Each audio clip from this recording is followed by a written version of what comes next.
জলডিবে মৃত্যু হলো এক 9 বছরের কন্যার। ঘটনাটি ঘটেছে মুর্শিদাবাদের রানীতলা থানার অন্তর্গত নন্দনপুর এলাকায়।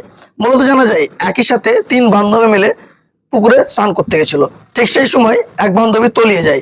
তারপরই স্থানীয়দেরকে ডাকাডাকি করলে সে বান্ধবীকে উদ্ধার করে তাকে প্রাথমিক স্বাস্থ্য কেন্দ্রে নিয়ে গেলে চিকিৎসক তাকে মৃত বলে ঘোষণা করে। ঠিক এই ঘটনা নিয়ে শোকের ছায়া নেমে এসেছে গোটা পরিবারে।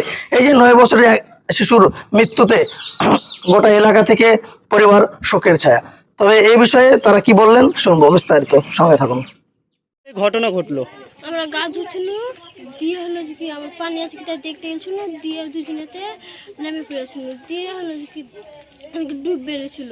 আচ্ছা, মানে কজন গোসল করছিলে? 4 জন আছিল। 4 জনের ভিতরে কয়জন, মানে কয়জনকে নামিয়ে নিচ্ছিল? 2 জন। কাকে কাকে? আমাকে আর আমার খালার বিটিকে।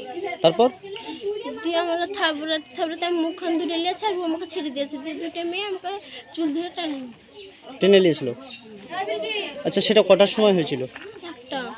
আচ্ছা, তারপর দিয়ে আমাকে তুললো আর আমার বোন হলো কি সবাইকে ডাকছিল, আম্মু ডাকছিল, দিয়ে সবাই এসে খুঁজছিল, দিয়ে মেলাক্ষণ পরে পাইলো। আচ্ছা, যিনি মারা গিয়েছেন ওনার নাম কি? সাকিনা।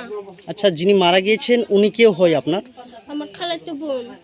আপনার নাম? শাবনুর খাতুন। এই গ্রামটার নাম কি? তেঁতুলটি। কিভাবে ঘটনা ঘটলো? এটা সম্পূর্ণ কিভাবে ঘটনা ঘটেছে সেটা জানি না। চার দোকানে ছিলাম, তারপরে রাস্তা দিয়ে লোক যাওয়া আসা করছে, তো বলছে সালামের পুকুরে একজন ডুবে গেছে, তারপর চার দোকান থেকে বেরিয়ে এসে ওই রাস্তা দিয়ে যাচ্ছি, তখন তুলে নিয়ে চলে এসছে, শুনলাম যে কত ডুবে গেছে।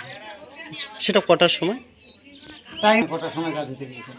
আচ্ছা, যিনি মারা গেছেন উনি কে হয় আপনার? ওটা আমার ভাইরার বিটি। আচ্ছা আচ্ছা, ওনার নাম কি যে মারা গেছে? ইব্রাহিম। আর যিনি মারা গিয়েছেন ওনার নাম কি? ওনার নাম হচ্ছে সাকিনা খাতুন। আপনার নাম? ইফতার শেখ। এই গ্রামটার নাম কি? নন্দনপুর থানা? রানীতলা।